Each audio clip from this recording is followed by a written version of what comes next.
datang kembali di The Number 10 Show. Another day, another episode. Dan Another loss. another loss. Tapi sebelum kita masuk ke sebelum kita masuk ke topik hari ini, karena semalam Hmm. ada Manchester Derby dan berakhir dengan nggak heran sebenarnya karena United kalah. Yang mengherankan itu karena United masih bisa mengimbangi di babak pertama, meskipun ya cuma babak pertama doang kan. Tapi Tapi justru kayaknya salahnya di situ kayaknya. salah. Tapi Kenapa sebelum harus ada kayak gitu prosesnya kan? tapi sebelum kita masuk ke itu, Hmm. sebelum kita masuk ke pembahasan soal United Derby Manchester, apa talking points, Hmm. review dan key momen-momen krusial di pertandingan itu dan apa apa apa saja yang terjadi, kita rekap sedikit apa yang terjadi kemarin di Premier League. Eh, Liverpool menang dramatis yang sempat kontroversi juga karena katanya harusnya sudah Hmm. berakhir, tapi selama yang main itu Liverpool, kalau mereka belum ngegolin ya dikasih gol dulu baru peluit panjang dibunyikan. Kan seperti itu sebenarnya sekarang Premier League gitu.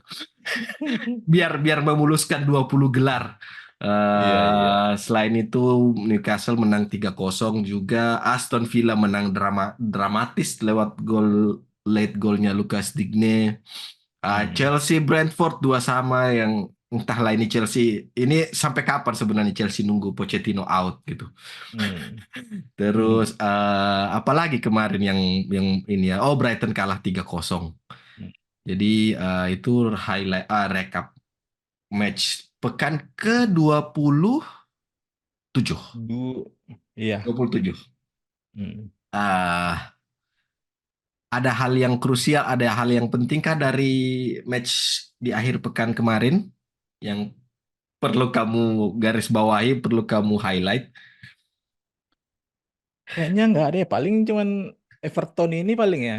Everton tuh kemarin kan akhirnya dari pemotongan 10 poin 10 jadinya dipangkas ke 6 6. poin aja kan. Iya. Nah, pada saat yang pemotongan pertama itu kan justru performa mereka naik tuh sama Sandage. Ini malah setelah sudah dibalikin poinnya 4 di kandang sendiri malah kalah pula 1-3 lawan West Ham kan. Ini tim agak-agak lain ini Everton ini di bawahnya Sandage ini. Harusnya mereka lebih semangat nih dapat tambahan poin kan. Ini malah bisa-bisanya kalah di kandang sendiri. Kayaknya itu aja Iya. ya kalau masalah Chelsea ya.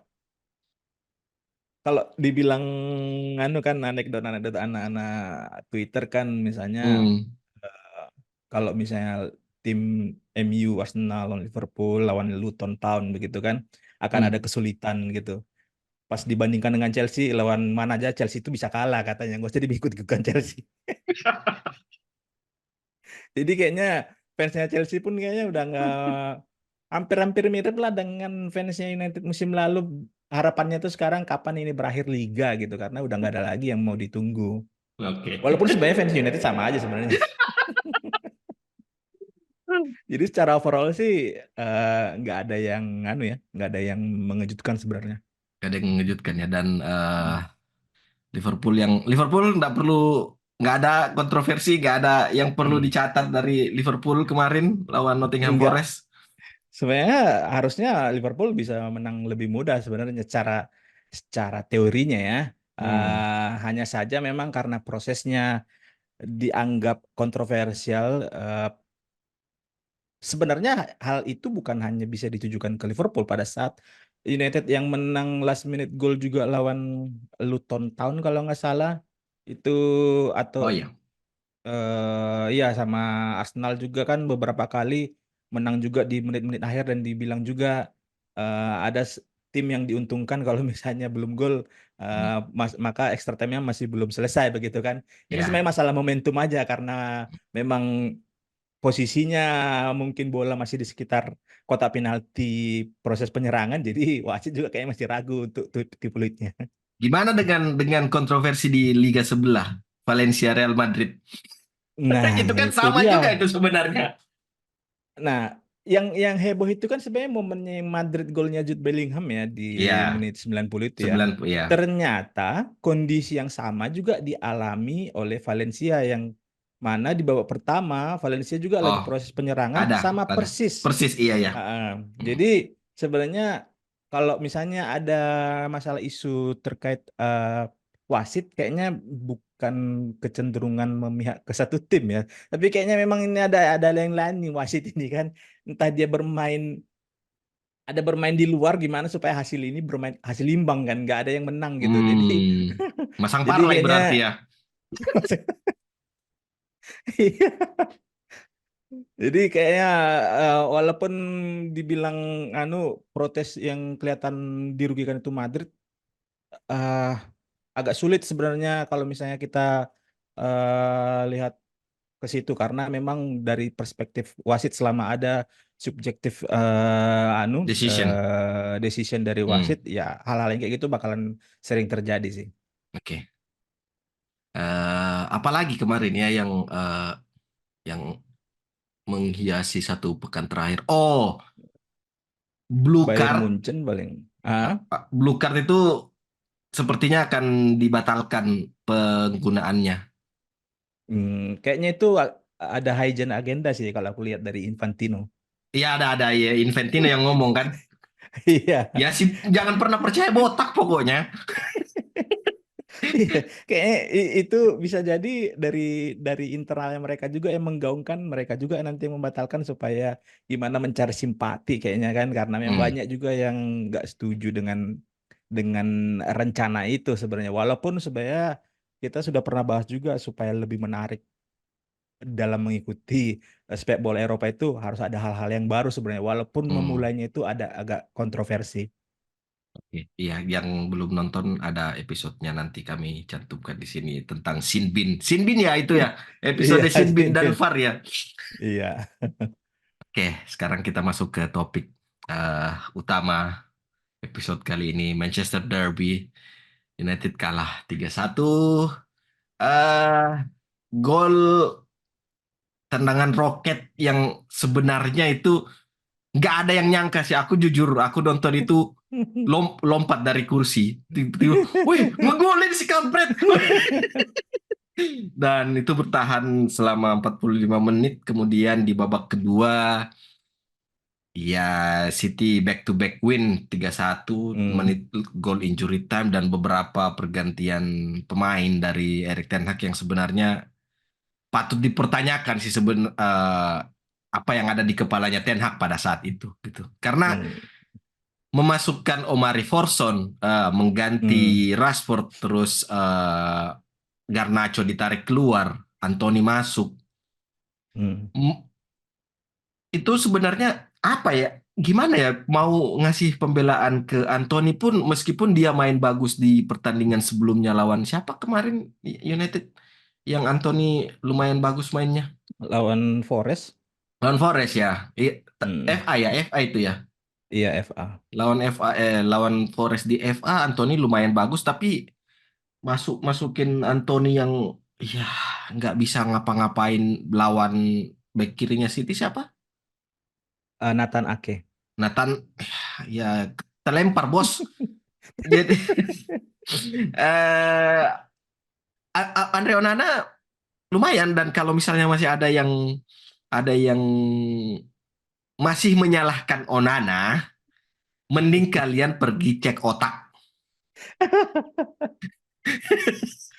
Walaupun sebenarnya performa Onana pas sudah mulai malah jadi makin ya apa ya bisa bisa kita lihat sebenarnya di 45 menit pertama itu eh, ya faktor Onana lah yang bisa menyelamatkan makanya skor Hmm, 0-1 masih bisa bertahan kan. betul, betul. Walaupun memang kalau misalnya dilihat nggak murni 100% Onana juga karena beberapa kali aku sampai bisa hitung KDB yang harusnya di daerah kotak penalti kapan dia syuting itu minimal mengarah ke gawang. Tembak Ini burung. nggak, nembak burung terus kan.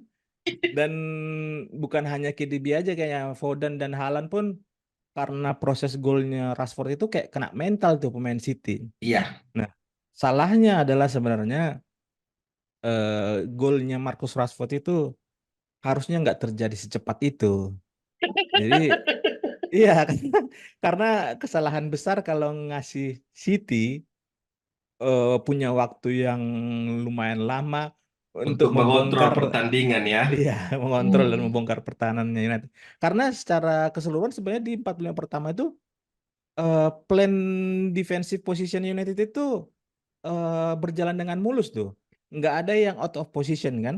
Jadi walaupun misalnya awal pertandingan kita ngelihat line up Lindelof Kiri, diposisikan di kiri, ternyata aktualnya dia lebih ke tiga tiga back. orang mereka di kotak Yes, penalti kan. betul, Dan di kiri di betul. cover oleh Marcus Rashford gitu. Ya, Jadi sebenarnya kalau misalnya dilihat dari secara keseluruhan ya 45 menit United habis itu dia dibalas 3 gol, jadi ya setidaknya enggak sama seperti prosesnya pada saat lawan Liverpool kan. Sebelum lawan Liverpool kemarin kan yang akhirnya imbang ya lawan Liverpool ya, satu sama kayaknya iya. ya kan.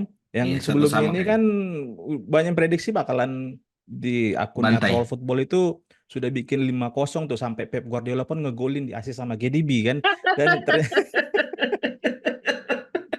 walaupun sebenarnya ini kekalahan, hitungannya kita standarnya United itu kekalahan telak itu bukan lagi 4-0, 5-0, 3-1 ya.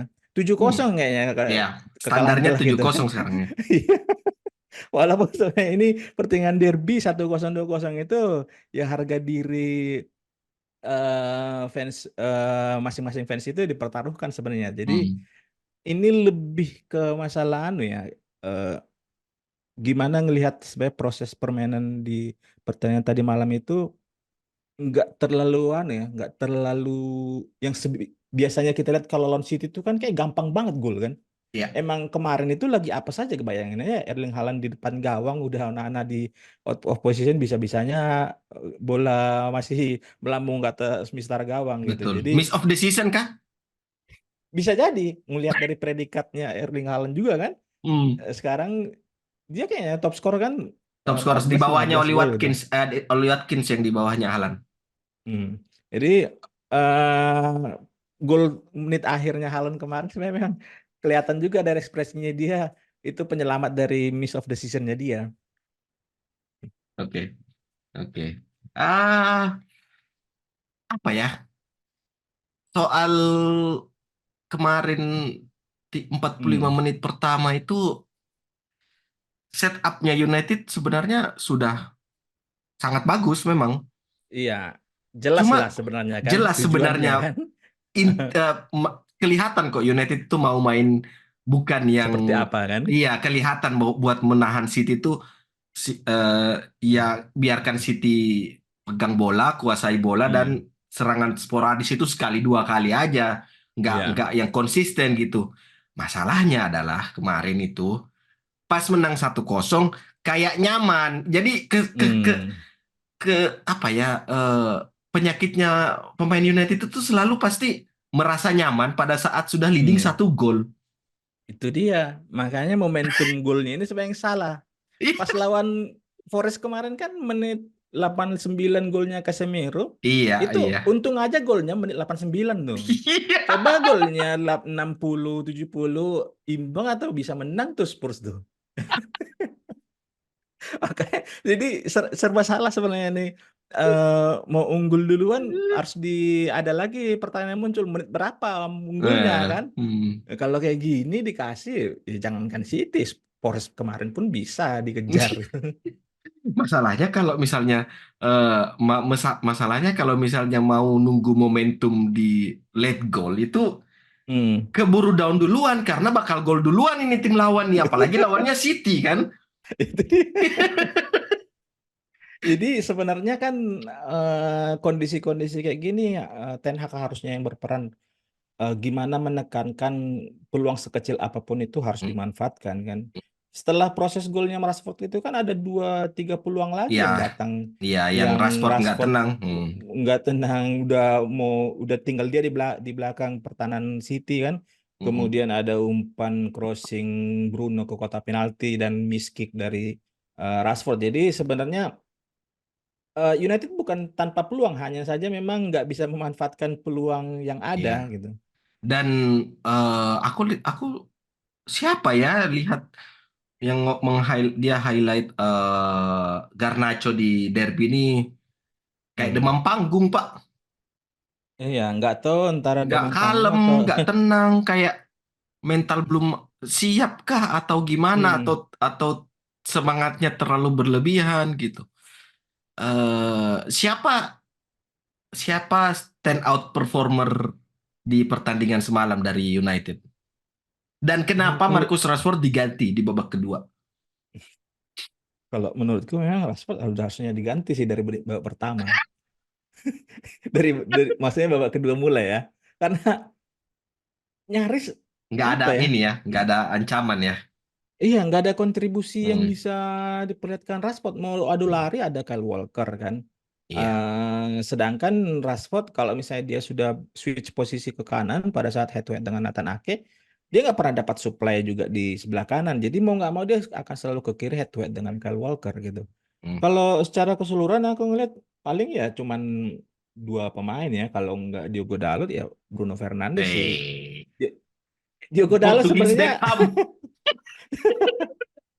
Bruno Fernandes di babak kedua agak turun aku lihat karena pada saat proses pergantian pemain itu ya. Jadi Hmm. pas Rashford ditarik kan kemudian nggak ada lagi ujung tombak praktis. Jadi Bruno itu yang agak digeser ke depan. Jadi untuk cover dia yang biasa di lini tengah ke belakang itu jadi agak jauh jaraknya Bruno Iya. Fernandes dan itu pemain City sudah langsung cepat sekali untuk switch posisi dari bola gitu. Jadi eh, memang kalau misalnya dibilang pergantian Rashford itu aku eh, nggak ada masalah menurutku. Tapi yang menggantikan itu yang menurutku agak anu ya, agak salah gitu. Kenapa Anthony gitu? Hmm.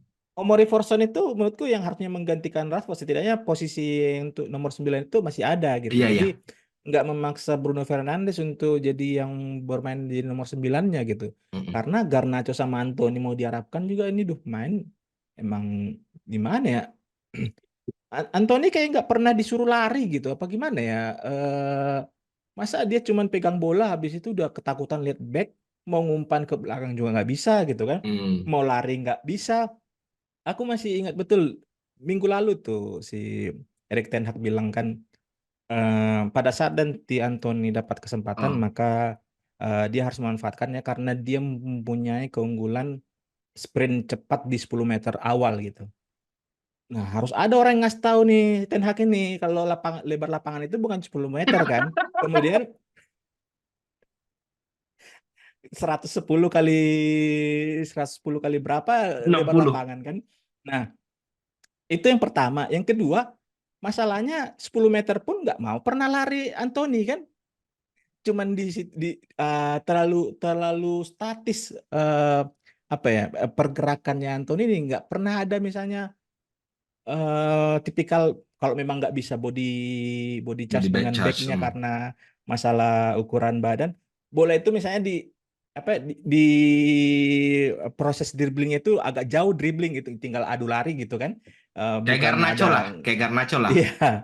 Nah, ini Anthony enggak gitu. Hmm. Agak bingung juga sebenarnya gimana proses di trainingnya untuk membangkitkan anu ya, menaikkan lagi mentalitasnya si Anthony ini gitu. Jadi kalau masa proses pergantian pemain, masalah siapa yang menggantikan sebenarnya kalau aku ngelihatnya. Kalau misalnya si Omori Forson harusnya memang di babak kedua pun dia awal babak kedua harusnya sudah main karena Garnacho sama sekali nggak kelihatan kan. Iya, nggak Amrabat itu kelihatan. tuh justru malah terlambat aku ngeliat masukannya. Kalau misalnya pengen ngejar hasil imbang ya. Masih dingin soalnya dia itu, jadi masih ragu. Akhirnya, akhirnya ya gol lah bawa gol ketiganya itu. Iya. Kena apa ya? Aku yang nggak habis pikirnya itu kenapa Amat ada nggak sih di bench kemarin tuh? Ada di bench, ada di bench. Itu dia, kenapa prioritas Ten Hag itu selalu Anthony? Kenapa dia nggak pernah mau mencoba yang namanya Amat gitu? Itu juga karena kalau misalnya mungkin dia juga ngelihat pada saat kemarin main amat diturunkan lawan Forest juga emang Mana ya? Ya pemain muda itu kalau misalnya satu kali dua kali kesempatan dikasih nggak perform memang agak kurang fair ya kalau mau menilai Iya, pemain muda ya. iya, Jadi betul. itu sebenarnya sudah menjadi gambaran dari Garnacho sebenarnya awal mula juga Garnacho menjadi pemain 15 menit 20 menit akhir tapi karena kondisi Sancho dan Anthony yang bermasalah itu hari memaksakan dia dimainkan dan ada hasilnya kan dan Hmm. Amat ini masa dia harus nunggu kesempatan, tunggu ada dulu kasus kriminal pemain United baru dia dapat kesempatan kan. Masa nunggu Garnacho lagi mukulin pacarnya, habis itu siapa lagi yang mau disuspend kan? Jadi ini mungkin lagi-lagi masalah ordal ya, ordalnya Ten Hag ya. Ordal ya. Makanya ini juga agak menyambung juga.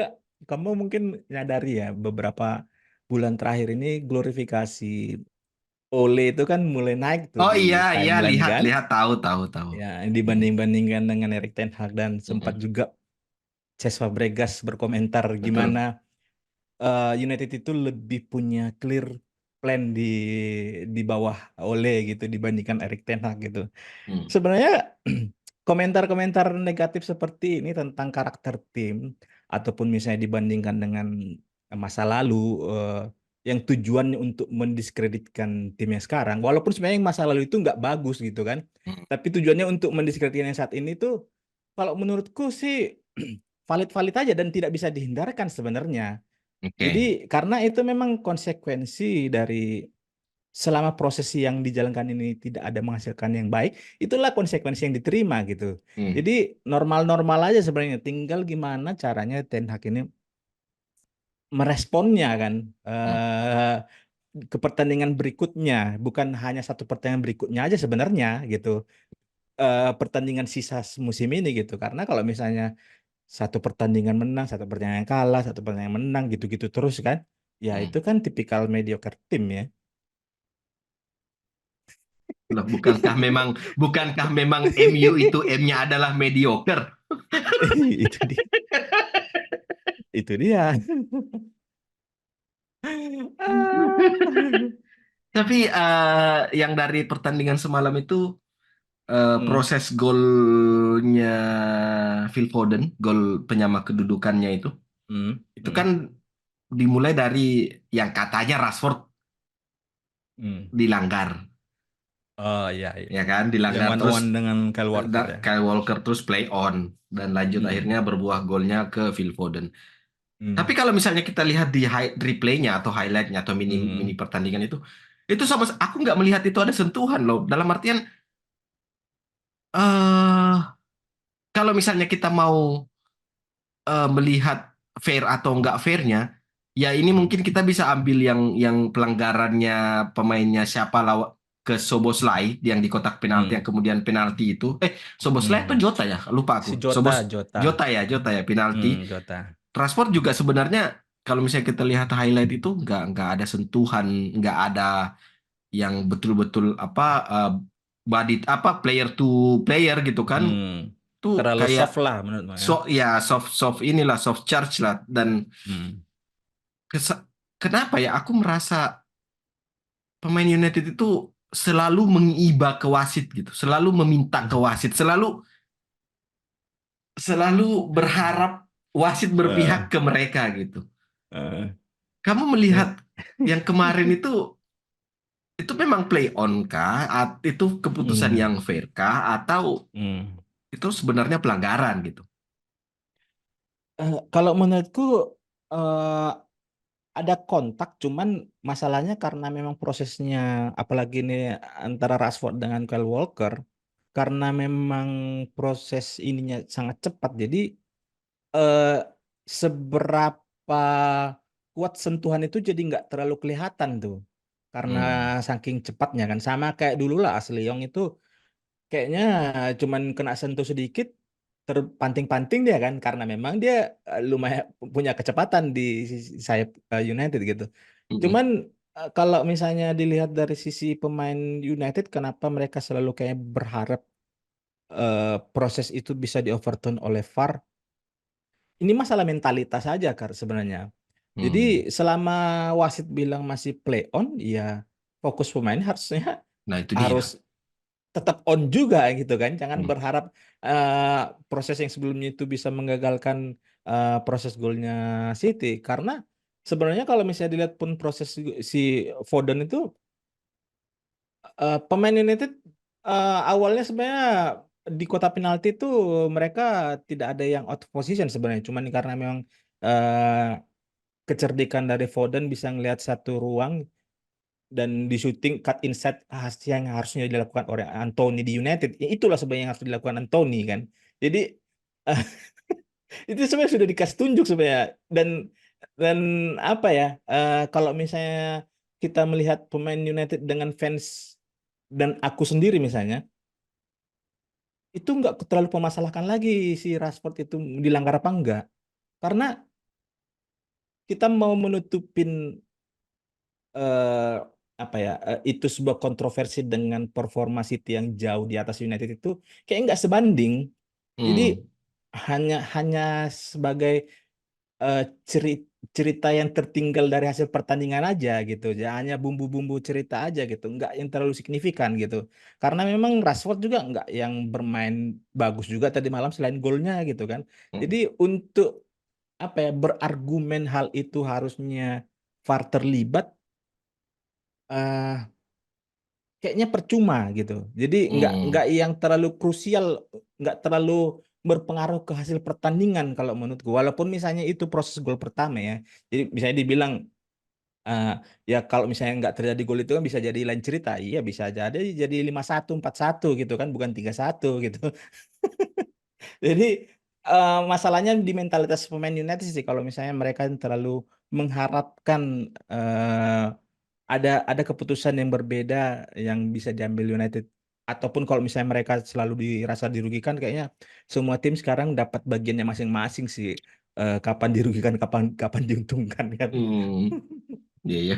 Tapi dari klip sebenarnya aku ngeliat bisa jadi di Varung itu dia nggak dapat view yang Angle. jelas loh, karena Hmm. iya, karena klip yang beredar itu kan cuma yang dari samping, nggak ada Yes. kelihatan jelas bagaimana proses kontak itu terjadi kan. Jadi Hmm. karena mungkin itu juga prosesnya sudah agak lama dari antara kejadian Rashford dengan proses Foden itu, jadi kayaknya VAR Room juga nggak terlalu ini lagi track back kejadiannya gitu. Hmm. Oke, oke. Eh, terus aku lihat yang kamu melihat nggak sih itu semalam pada saat babak kedua dimulai, terus Hmm, Guardiola ganti Doku dengan Alvarez, Alvarez.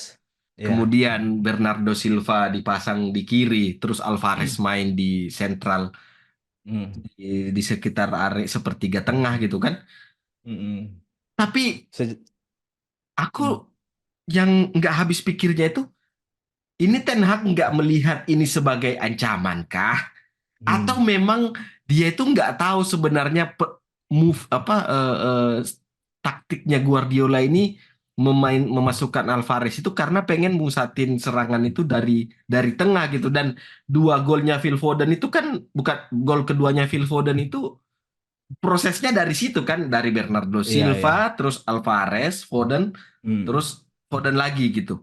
Dan Hmm. itu kalau misalnya kita lihat proses golnya itu Hmm. kosong banget itu tengahnya United tuh. Nggak, pemain pemain itu kayak ngebiarin aja gitu. Berharapnya mereka mungkin di pikirannya pemain United serangan City ini akan Hmm. dari sayap gitu, akan masih sama. Padahal pada saat Doku ditarik itu udah kelihatan banget sebenarnya Alvarez itu masuk di sebagai penyerang penyerang lubang lah ya, istilah istilah jadulnya Iya. gitu. Menyerang lu. Tapi memang eh, praktis setelah gol. Jadi sebelum gol gol pertamanya Foden itu kan City kesulitan ya ngebongkar compactness-nya Hmm, pertahanan United kan. Dan memang mm, itu bisa kelihatan proses golnya Foden itu bukan proses tipikal khasnya Pep yang di kotak penalti mm. passing 1-2 kemudian ada yang syuting kan. Betul. Ini kan sebenarnya agak spekulasi kan. Iya, Spekulatif dari Foden syuting jarak jauh, dan itu iya, sebenarnya iya. memang eh, yang proses kayak gini hal yang textbook banget bagi tim yang kalau tidak bisa bongkar pertahanan, Hmm, ya hmm. syuting jarak jauh kan, dan Betul, itu betul, berhasil. Dan betul. setelah proses gol yang pertama ini, memang tugasnya pemain City itu tinggal masukkan pemain yang bisa Hmm. apa ya, ya bisa dibilang Alvarez itu kan agak sejajar dengan KDB ya. Jadi Iya, eh, yang mensupport Haaland itu di lini tengah, di kanan dan di kiri final third itu ada dua orang jadinya sekarang. Jadi eh, tinggal menunggu waktu aja sebenarnya kapan ada satu ruang di kotak penalti dan itu yang dimanfaatkan Foden yang di gol kedua. Jadi memang kalau misalnya proses gol pertamanya City itu nggak terjadi misalnya di rentang menit berapa ya, menit 50 kayaknya. 50 60 gitu ya. Hmm, Jadi hmm. jadi itu sebenarnya bisa kelihatan kok sebenarnya sampai golnya pertama Foden itu nggak ada yang salah dengan permainan United kalau aku lihatnya. Makanya Iya, pas tadi malam aku nonton tuh nggak yang kayak sekuatir kayak malah di pertandingan pertama gitu pas lawan City di Old Trafford karena hmm. memang instruksi dari Ten Hag dan yang diterapkan pemain itu memang jelas di lapangan gitu. Walaupun dilihat Iya. mungkin orang yang nonton itu ini MU ngapain gitu kan. Hmm, hmm, hmm. Kita bisa lihat beberapa kali sekilas statistik di kasih tunjuk gitu. Shoot itu kalau nggak salah 17 berbanding Iya, 3 gitu kan. iya, iya. Position itu berapa gitu kan. Ini 80 pertandingan 20 apa? atau delapan Ya, puluh tiga 17 gitu. ya, shoot on target itu cuma golnya Rashford gitu kan. Orang kalau ngeliat kan ini derby apa gitu kan. Tapi kapan kita bisa ngelihat misalnya City em, kesulitan seperti ini menghadapi United gitu. Karena biasanya Hmm, proses-prosesnya di derby-derby sebelumnya itu selalu kayak gampang banget gitu. Kita bisa iya, tahu kalau misalnya bola sudah dipegang KDB atau pas dulu masih ada Gundogan gitu kan.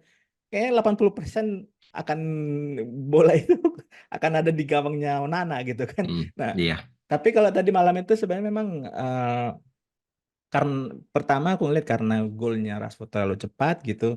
Kemudian Hmm, yang kedua pilihan pemain juga nggak bisa juga sebenarnya disalahkan Ten Hag ya karena pilihannya kalau kita lihat di bangku iya, cadangan tuh terbatas banget ya. ya mau dimasukkan Christian Eriksen Eriksen ini gimana ya? Ya kasihan gitu dia udah nggak mau body charge juga kan kasihan Iya. juga sih kawan jantung si kawan ini nanti kenapa kenapa gitu kan jadi Jadi nggak ada pilihan. Aku kalau misalnya memang mau misalnya untuk pertandingan selanjutnya gitu kan, untuk pertandingan yang secara chance kemenangan itu kecil gitu, memang dibutuhkan untuk gimana tim ini bermain kompak itu harusnya jangan terlalu dipaksakan ada tiga pemain depan gitu. Tadi malam itu kan misalnya Garnacho karena memang sudah pakemnya di situ dia dipaksakan gitu. Jadi harus mau berkorban misalnya hanya bermain dengan satu striker kemudian di support dengan nomor 10 misalnya sih Hmm, atau Bruno gitu kan. Jadi hmm. gimana mengandalkan lini tengah aja sebenarnya kalau misalnya tadi malam hal yang anomali kan kamu lihat nggak Casemiro Oh iya, yang bisa bisa pertandingan bisa dribbling gitu. dan yang hal yang anomali lainnya kan nggak dapat kartu kuning dia kan. Biasanya kan gampang sekali dapat kartu kuning di Bapak kan. Jadi ini sebenarnya setelah aku cek-cek juga ini memang nyambung dengan gaya permainan City gitu. Jadi eh Casemiro aku ngelihat nggak cocok gaya mainnya Casemiro seperti di La Liga ini di La Liga dibawa ke IPL gitu. IPL. Hmm. Nah, karena eh Casemiro kan tipikalnya dia yang perebut bola dan dia yang suka jatuhkan badan kan kalau ngambil bola gitu kan. Nah, di La Liga kan kalau misalnya ini komentar-komentar pemain yang lama lah dibilang kan La Liga itu lebih teknikal kan dibanding Premier Premier League. League. Premier League kan yang agak babar belas kan, lari Iya, terus kan. Nah, nah bukan berarti misalnya La Liga temponya membosankan, tidak. Cuman kalau enggak. dibandingkan IPL itu secara teknikal dibandingkan IPL lebih La Liga lambat lebih. La Liga gitu Iya. gitu kan. Tapi karena gaya mainnya itu memang nggak cocok, jadi gaya mainnya Casemiro yang ngambil bola menjatuhkan itu timing itu menjadi sangat krusial tuh. Kapan dia Yes. terlambat ngambil bola, bukan bola yang dapat, tulang kering lawannya yang kena kan. Makanya dikit-dikit itu kartu gitu. Jadi itu itu mungkin gayanya Casemiro di liga kayak gitu. Kalau kapan lihat ada bola agak jauh kontrolnya pemain lawan, dia langsung jatuhkan badan kan. Di Premier League nggak bisa kayak gitu dia, karena Hmm. aku ngeliat juga di apa ya, di statistiknya anu eh Statbomb. Kamu ada ngefollow Statbomb nggak? Statbom enggak kayaknya. Kayaknya enggak. Nah ya, jadi makanya kenapa tadi malam itu Casemiro nggak dapat kartu, karena memang gaya mainnya City itu nggak terlalu cepat kayak pemain klub Liga Inggris yang lain, Hmm. karena dia lebih mengandalkan positioning ball kan. Jadi Hmm. aku ada kirim ke WA-mu, jadi ada statnya itu kelihatan memang mapnya City itu agak lambat dia, makanya aman Casemiro, Hmm. nggak terlalu terpancing sama lawan dia. Makanya supaya bisa-bisanya yang kartu kuning cuma satu orang kan, Iya, Varane doang Varane aja. yang momen dia menjegal si Erling Haaland gitu. Iya. Itu juga menyambung sama ini sih, sama kenapa apa ya, kayak Casemiro kayak kurang di United dan nggak bisa sebaik pas dia di Madrid gitu. Hmm. Itu karena dia di Madrid itu Casemiro main memang lebih ke dalam, Hmm. lebih kayak posisinya Pirlo, Carrick meskipun perannya beda. Tapi Hmm. yang menunjang dia di dua, Casemiro itu kan main segitiga tuh sama gelandangnya Hmm. Madrid. Nah, masalahnya Hmm. yang nunjang Casemiro di Madrid itu Toni Kroos sama Luka Modric, Pak. Iya. Di United nggak ada yang bisa bisa. Jadi ya Casemiro baru masuk di lapangan udah mikir, waduh ini di depanku kok kayak gini gitu. Jadi ya gimana? Jadi susah juga si kawan ini kalau misalnya mau. Itu dia di La Liga dia ditunjang sama Modric sama Toni Kroos. Di Liga Inggris dia nunjangin pemain lawan deh kan. Gimana nggak kartu kuning terus kan? Jadi sebenarnya kalau kalau menurutku pribadi ya, Casemiro Hmm. itu musim depan, eh, kalau ada tawaran yang bagus dari Arab itu dijual aja. Kalaupun misalnya nggak ada, untuk di United jadi pelapis kayaknya cocok gitu. Karena apa ya? eh Casemiro cocok, bagus, akan kelihatan sangat bagus kalau misalnya teman-teman yang lain itu Bagus. perform tuh. Iya. Iya, iya, iya. Nah, masalahnya itu dia nggak ada yang bagus, nggak ada yang bagus. Kita bisa lihat kok dari gerakannya Casemiro itu, dia tipikal pemain yang memang secara physically itu Hmm. udah nggak mumpuni gitu kan. Tapi secara visi dia masih bisa Iya. dimanfaatkan visi untuk distribusi bolanya gitu kan. Hmm. Dia bisa masih dimanfaatkan masalah leadershipnya gitu. Tapi kalau misalnya mau bermain 90 menit dengan tempo khasnya EPL, Hmm. ya ya assalamualaikum aja lah ke pemain yang baru gitu. Siapakah yang bisa dibeli gitu kan?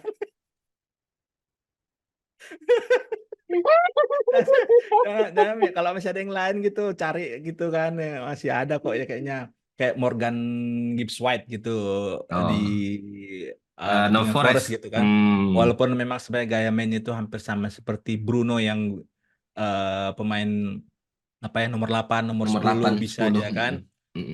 Tapi yang tipikal yang energik begitulah, kalau misalnya Hmm. pemain nomor 6 sendirian gitu, 12 mengharapkan Luis lah. misalnya ya Douglas Luiz mungkin bisa gitu. Hmm. Mengharapkan Kobe Menu untuk perform dan bisa mengcover area yang ditinggalkan Casemiro, kayaknya ya anu ya, terlalu terlalu terlalu dini gitu kalau mengharapkan Kobe Menu. Kalau misalnya di satu pertandingan dia tampil brilian, itu Hmm. khas-khasnya pemain-pemain muda lah gitu kan. Iya. Nah, masalahnya harus yang mengharapkan pemain yang konsisten nih, yang bisa saling bergantian minimal gitu kan. Kalau Hmm. misalnya ada dua nomor 6 gitu. Cuman kalau dengan komposisi pemain yang sekarang kan harapannya sebenarnya di Amrabat sebenarnya. Tapi Ten Hag ya kayak lawan Forest kemarin lah jadi back kiri gitu kan. Iya, iya, Yang awalnya dulu kayaknya kamu pernah juga ini gimana kalau misalnya pos nomor 6 ini nggak ada datang pemain, Lindelof kayak cocok untuk hmm, memposisikan nomor 6 gitu kan. hmm. Pas Lisandro Martinez datang pun sebenarnya secara gaya permainan cocok dia bermain Betul, di nomor 6 gitu kan karena dia betul. bisa carry ball dan Hmm, distribusi bola gitu. Tapi hmm. ya apa yang terjadi yang saat ini ya memang justru yang bolong di belakang itu jadi mengorbankan pemain yang lain gitu harus mengisi itu karena memang masalah cedera ini gitu. Jadi secara keseluruhan sebenarnya Casemiro nggak jelek-jelek amat gitu. Cuman masalah gaya permainannya memang kayaknya kalau dia nggak bisa beradaptasi kayak di IPL ya kayaknya bentar lagi dia udah koleksi berapa kartu kuning bakal ada akumulasi dia bakal suspend lagi bentar lagi gitu kan. Tuh. Dan kayaknya para wasit itu briefing tuh ada nama folder Casemiro sendiri kayaknya. Kapan Casemiro nih anu tangannya kemana-mana di sekitar leher lawan gitu kan. Kapan kakinya selengkat pemain nggak kena bola auto kartu gitu kan. Tapi kalau pemain lain tuh enggak gitu kan. Jadi lawan Forest kemarin kurang apa lagi dicekik Bruno Fernandes tuh sama si Danilo atau siapa backnya Iya, Forest. Felipe kayak Felipe, gitu. Felipe, Felipe. Kurang apa lagi gitu kan. Tapi kalau misalnya Casemiro beda dia kan. Dan ini sebenarnya harus yang disadari gitu. Kalau misalnya Hmm. Casemiro nggak sadar dengan culture wasit Liga Inggris dan gaya permainannya, minimal dari staf pelatih lah yang bisa mengasih tahu Ngasih tahu. dia gitu kan. Hmm. Supaya bermain lebih hati-hati gitu. Kalau Casemiro ada folder khusus yang dibuat sama wasit gitu kan. Ini Casemiro nih. Wasit juga punya tuh folder untuk Bruno Fernandes. Nah, ini kalau ini komplain, jangan dikasih kartu.